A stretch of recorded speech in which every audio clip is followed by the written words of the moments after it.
नमस्कार, मी प्रतीक्षा, DNA मराठीमध्ये आपलं स्वागत। श्रीरामपूर नगर परिषद व पंचायत समितीशी संबंधित कथित आर्थिक गैरव्यवहार आणि बांधकामातील अनियमिततेची चौकशी करून दोषींवर कारवाई करावी या मागणीसाठी राजेंद्र देवकर यांनी आज अहिल्यानगर जिल्हाधिकारी कार्यालयासमोर आमरण उपोषण सुरू केलं।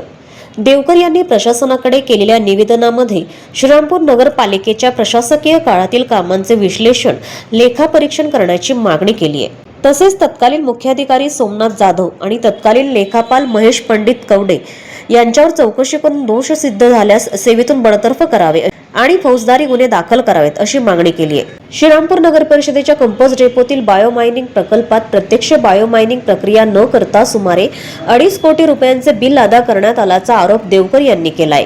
या प्रकरणाची चौकशी करून प्रथम दोषी अधिकाऱ्यांवर फौजदारी स्वरूपाचे गुन्हे दाखल करावेत, तसेच संबंधित ठेकेदारावरही गुन्हा दाखल करावा अशी मागणी त्यांनी केली आहे। निवेदनानुसार बायोमायनिंग प्रकल्पासाठी शासनाकडून मोठ्या प्रमाणात निधी मंजूर करण्यात आला होता। कचऱ्याचे मोजमाप शासकीय अभियांत्रिकी व संशोधन महाविद्यालय पुणे यांच्या माध्यमातून करण्यात आले होते। मात्र प्रत्यक्ष कामाचे मोजमाप न करता देयके अदा करण्यात आल्याचा दावा देवकर यांनी केलाय। या संपूर्ण प्रकरणाचे विशेष लेखापरीक्षण करण्याची मागणी त्यांनी केली आहे। याशिवाय श्रीरामपूर येथील जिल्हा परिषद धर्मशाळेच्या जागेवरील BOT तत्वावरील इमारत बांधकामाची चौकशी करावी अशीही प्रमुख मागणी केली आहे। काम निर्धारित मुदतीत पूर्ण झाले नसल्यास संबंधित ठेकेदाराची चौकशी करून त्याच्यावर कारवाई करावी अशी भूमिका देवकर यांनी मांडली। या सर्व मागण्यांवर प्रशासनाने तातडीने चौकशी करून योग्य ती कारवाई करावी, अन्यथा मुंबई येथे आझाद मैदानावर उपोषण करण्याचा इशारा राजेंद्र देवकर यांनी दिला आहे। मी राजेंद्र देवकर, शिवसेना माजी जिल्हा प्रमुख, उत्तरनगर, शिर्डी लोकसभा।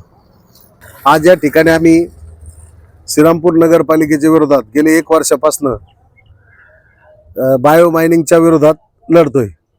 तर त्या बायोमायनिंगचा जो विषय आहे श्रीरामपूरचा, तर त्याच्यामध्ये 3,80,00,000 रुपयाचं टेंडर हे देण्यात आलं होतं। परंतु श्रीरामपूर नगर परिषदेचे तत्कालीन CO सोमनाथ जाधव व लेखापाल कवटे व ते आरोग्य अधिकारी यांनी काय केलं, संगनमत करून त्या ठिकाणी जो कचरा डेपो होता तो न उचलता 3.5 कोटी रुपयाचे जे पैसे होते त्याला अदा करून टाकले। आजही त्या ठिकाणी तो डेपो तसाच आहे। मध्यंतरी 1 महिन्यापूर्वी त्याला आग लावण्याचा प्रयत्न झाला, म्हणजे पुरावा नष्ट करण्याचा प्रयत्न झाला। त्याच्या विरोधात देखील आम्ही आवाज उठवला होता। याच्यासाठी आम्ही वेळोवेळी महाराष्ट्र शासनाकडे याचा पाठपुरावा केलेला आहे।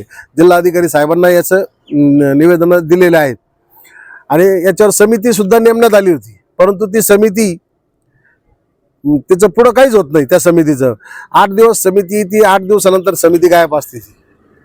पण आमचं म्हणणं एकच आहे का श्रीरामपुरात जो झालेला तो 3.5 कोटी रुपयाचा भ्रष्टाचार आहे, त्या भ्रष्टाचाराची चौकशी होऊन त्या श्रीरामपूर नगरपालिकेची विशेष लेखापरीक्षण करा, का जेणेकरून नुसतं बायोमायनिंगचाच विषय नाही तर अन्य विषय देखील त्या नगरपालिकेमध्ये आहेत, ते सुद्धा उजेडात येतील असं या निमित्ताने मी तुम्हाला सांगू इच्छितो। म्हणून या जे दोषी असतील त्यांना सेवेतून बडतर्फ करून त्यांच्यावर फौजदारी कारवाई करून त्या जी एजन्सी आहे त्याला काळ्या यादीत टाकून त्यांच्याकडून हे सर्व वसुली करून घ्यावी, ही या तुमच्या निमित्ताने मी आपण म्हणजे कलेक्टर साहेबांना विनंती करतो। आणि दुसरा आहे नगरपालिकेचाच एक विषय आहे का तो तत्कालीन आमच्याकडे जे सोमनाथ जाधव मुख्याधिकारी होते आणि लेखापाल होते, यांनी श्रीरामपूर नगरपालिकेमध्ये भुयारी गटार योजना होती आमच्याकडे 8 कोटी रुपयाचे पैसे ठेव होती त्याची। तर ते पैसे श्रीरामपूर नगरपालिकेचे डिव्हिजन बाहेर आपल्याला नेता येत नाही। डिव्हिजन बाहेर म्हणजे कुठं, नाशिक डिव्हिजन श्रीरामपूरला आहे, तर त्या डिव्हिजनच्या बाहेर नेता येत नाही। त्यांनी काय केलं, आपल्या मूळ गावी नेली। ती मूळ गावी कुठं, संभाजीनगरला 7,91,00,000 रुपये त्यांनी आणि या कवटेंनी दोघांनी मिळून संभाजीनगरच्या येस बँकेमध्ये श्रीरामपूरच्या बँकेतून ट्रान्सफर करून टाकले, कोणाची परवानगी घेतली नाही। तर त्याला ज्यावेळेस आम्ही आवाज उठवला, त्यांची बदली झाली। बदलीनंतर त्यांच्यावर कुठल्याही प्रकारची कारवाई झाली नाही। परंतु मध्यंतरी जे आमच्याकडे CO होते, आत्ता जे बदलून गेले ते, त्यांनी ती FD त्या ठिकाणून परत आणली। याचाच अर्थ काय का त्या नगरपालिकेमध्ये 7,91,00,000 यांना फ्रॉड करायचा होता, म्हणून यांनी डिव्हिजन सोडून संभाजीनगरच्या येस बँकेमध्ये ती वर्ग केली होती. परंतु आमचे घोलप साहेब यांनी ती FD त्या ठिकाणून मोडली आणि श्रीरामपूरला पुन्हा वर्ग केली. एवढे सर्व पुरावे असताना देखील शासन त्यांच्यावर कारवाई करत नाही. फक्त चौकशी समिती नेमती आणि जे सोमनाथ जाधव असतील, तत्कालीन लेखापाल महेश कवटे असतील, यांच्याविरुद्ध अनेक गुन्हे दाखल आहेत, अनेक चौकशा समित्या नेमलेल्या आहेत. आतापर्यंत संगमनेरची एक समिती नेमली, ती 15 दिवसात निघून गेली. त्याच्यानंतर राहुरी देवळालीची नेमली, ती निघून गेली. कोपरगावची नेमली, निघून गेली. पण या समित्या का पळून जातात? समिती पूर्ण चौकशी करत नाही. परंतु या अधिकाऱ्यांच्या बदल्या झाल्या, या अधिकाऱ्यांच्या लातूर जिल्ह्यामध्ये बदल्या झाल्या. लातूर जिल्ह्यात गेल्यानंतर सुद्धा यांच्यावर गुन्हे दाखल झाले. तिथं त्या उदगीर नगरपालिकेमध्ये एका नगरसेवकाने यांच्या विरोधात पैसे खाल्ल्याचे आरोप करून त्यांच्यावर गुन्हे दाखल केले. म्हणजे हा माणूस एवढा भ्रष्टाचारी आहे, महेश कवटे नावाचा लेखापाल. मग अशा लोकांना तुम्ही पाठीशी का घालता? आणि सातत्याने आम्ही याच्या विरोधात आवाज उठवतोय का गेले म्हणजे 2025 पासून.